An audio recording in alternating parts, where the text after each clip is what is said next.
पृथ्वी से दूरी है 3,84,400 किलोमीटर। कितनी दूरी है? 3,84,400 किलोमीटर पृथ्वी से दूरी है चंद्रमा की। क्लियर? चंद्रमा की परावर्तित रोशनी, चंद्रमा की धूप की रोशनी नहीं है ना, परावर्तित रोशनी सूर्य की रोशनी पड़ती हुई टकरा के आती है। परावर्तित रोशनी पृथ्वी में आने में कितना समय लगता है? चंद्रमा की परावर्तित रोशनी पृथ्वी में आने में, बोल बेटा सवाल है 1.28 सेकंड। कितना समय लगता है? 1.28 सेकंड। सही बोल रहा था, वरना थोड़ा सा डर गया कि कैमल कहीं गलत निकल जाएगा। ठीक है। चंद्रमा में धूल के मैदान को, धूल के मैदान को शांति सागर बोलते हैं। क्या बोलते हैं? धूल के मैदान को क्या बोलते हैं? शांति सागर। चंद्रमा में धूल के मैदान को। ठीक है। अब देखो चंद्रमा का ना जो चंद्रमा में जब जाकर रिसर्च किया गया तो कब किया गया? कौन गया था प्रथम आदमी? 1969 में ईस्वी में। कौन गया था? Neil Armstrong.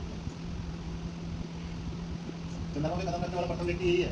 ठीक है। कब गया था? 1969 में गया था। ठीक है। इसको डायरेक्ट नहीं देखा चंद्रमा पे, डायरेक्ट नहीं भेजे बेटा, ये बात याद रखना। डायरेक्ट किसी भी जगह पे नहीं भेजे। चंद्रमा चंद्रमा भाई गोरखपुर और अपना यहाँ हो गया बिलासपुर कैसे भेज दिया, चलो जाओ क्या करें।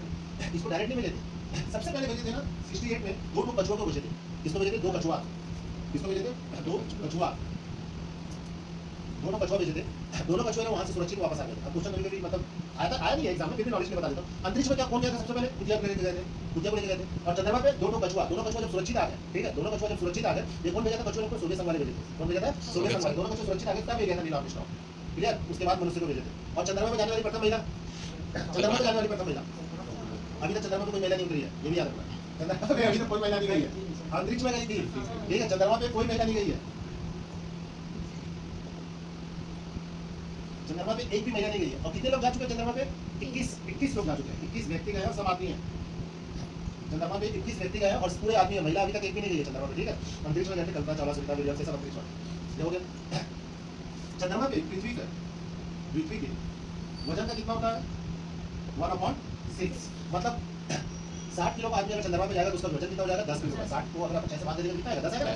तो 10 किलो उसका वजन महसूस होगा चंद्रमा पर। 60 किलो का आदमी अगर पहुंच गया चंद्रमा पे तो उसका वजन कितना हो जाएगा? 10 किलो का। 600 किलो का सामान जाएगा तो उसका वजन कितना हो जाएगा? 100।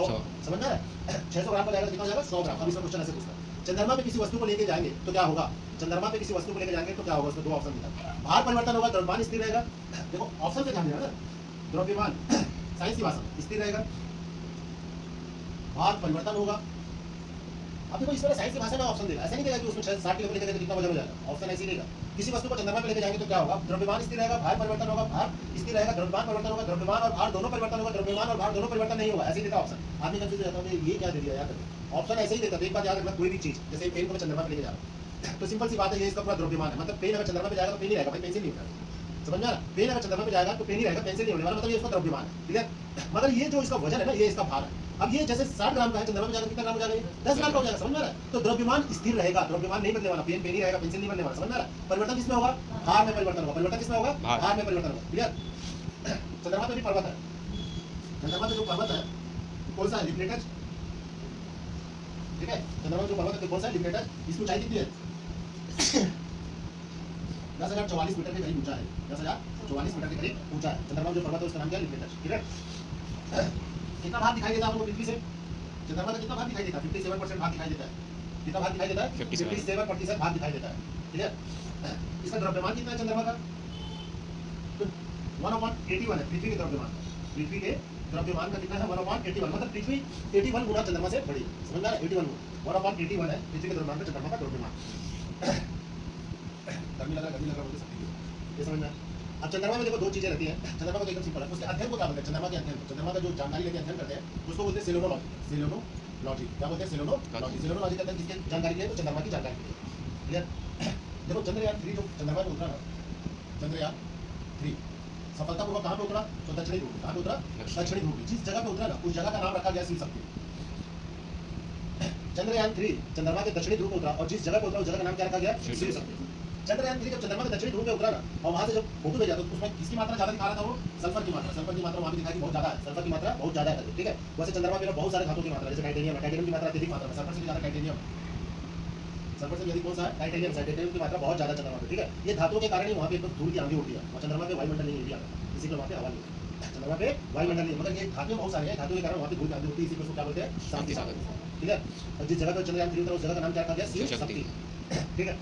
चंद्रमा पे खेती करने वाला पहला देश जो चंद्रमा पे खेती किया, चंद्रमा पे भी खेती हो चुकी है मानते हो? पहला देश कौन सा है? पहला देश चीन। कौन है? चीन। क्या हुआ है? कपास। क्या उगाया चंद्रमा पे? कपास। मतलब एक दो उगाया होगा नाम के लिए, ताकि वर्ल्ड में मेरा नाम हो जाए। ऐसा थोड़ी है कि वहाँ से कपास काट के लाके यहाँ रुई बना के बेच रहा है, ऐसा भी नहीं है। दो तो ऐसी नेचुरल रूप से कुछ ऑर्गेनिक रूप से उगाया होगा, क्योंकि वहाँ तो पानी के साधन है नहीं, ऑक्सीजन है नहीं, ऑर्गेनिक रूप से कुछ ऐसे उगाया। मगर अब ये क्वेश्चन है तो है भाई, एग्जाम में आ सकता है, समझ आ रहा है? दाना खेती करने वाला चाहिए, क्या उगाया? कपास उगाया, ठीक है। अब देखो सुपर मून किसको बोलते हैं? सुपर मून क्या होता है? सुपर मून का मतलब होता है जब चंद्रमा पृथ्वी के बहुत पास होता है, जब चंद्रमा पृथ्वी के बहुत पास होता है उसी को सुपर मून बोलते हैं। चंद्रमा पृथ्वी के पास होता है, अत्यधिक नजदीक होता है, चंद्रमा भयंकर बड़ा दिखता है, क्या बोलते हैं? सुपर मून, ठीक है। ब्लू मून किसको बोलते हैं? ब्लू मून, ब्लू मून का मतलब होता है जब एक महीने में 2 बार पूर्णिमा पड़ जाता है, एक महीने में 2 बार पूर्णिमा पड़ जाता है तो क्या बोला जाता है? Blue moon. एक महीना में 2 बार पूर्णिमा तो क्या बोला जाता है उसको? Blue moon. एक महीने में 2 बार पूर्णिमा पड़ जाता है तो उस पूरे ईयर को ही क्या बोलते हैं? जैसे किसी ईयर में एक मंथ में 2 बार पूर्णिमा पड़ जाता है तो पूरे ईयर को क्या बोला जाता है? ब्लू ईयर बोला जाता है ना, ब्लू मून बोला जाता है। और पूरे ईयर को क्या बोला जाता है? ब्लू ईयर बोला जाता है, ठीक है। अब देखो चंद्रमा अपन तुम लोग देखते होगे, चंदा मामा बोलते हैं, देखते हैं आप कौन से कलर का है चंद्रमा? कुछ तो कलर होगा, आप लोग सफेद दिखता है, कभी पीला दिखता है। चंद्रमा एक्चुअल में ग्रे कलर है। चंद्रमा कौन से कलर का है? ग्रे कलर का। चंद्रमा का कलर होता है ग्रे, ग्रे।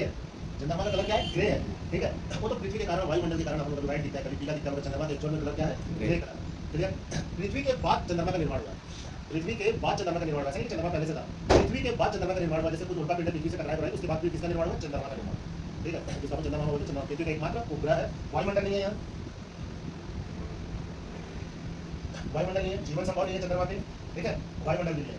अब चंद्रमा में इससे ज्यादा कुछ घटना नहीं होती। चंद्रमा का कुछ असर पृथ्वी पे पड़ता है, कुछ असर चंद्रमा का पृथ्वी पड़ता है, जिसके कारण ज्वार भाटा आता है। ज्वार भाटा आता है नदी में, जो पानी का लहर बहुत ऊंचा ऊंचा होता है, चंद्रमा के कारण आता है ज्वार भाटा।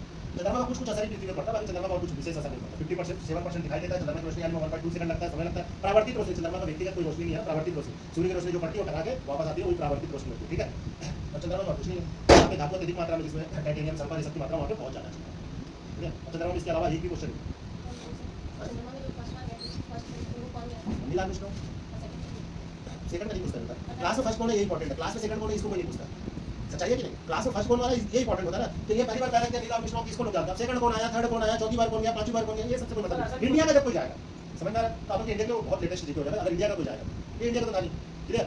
अब अपन तो ये बोल दिए कि भाई पहली बार यही पैर रखा, हो सकता है कि रखा हो सकता है कोई और रखा हो, उसका नाम ले लिया, ऐसा भी तो हो सकता है ना कि कोई और पैर रखा हो, नाम इसका ले लिया। तो गए थे 3 लोग, नाम इसी का हुआ, 2 लोग को तो कोई दुनिया नहीं था, तो 2 बाकी के साथ में कौन थे? समझ में आ रहा है? तो जो पहला रहता है उसी का नाम रहता है बेटा, बाकी सेकंड थर्ड वाले किसी भी क्लास में भी जाएगी तो फर्स्ट आया उसी का, सेकंड कौन आया, थर्ड कौन आ रहा है, सब ठीक है।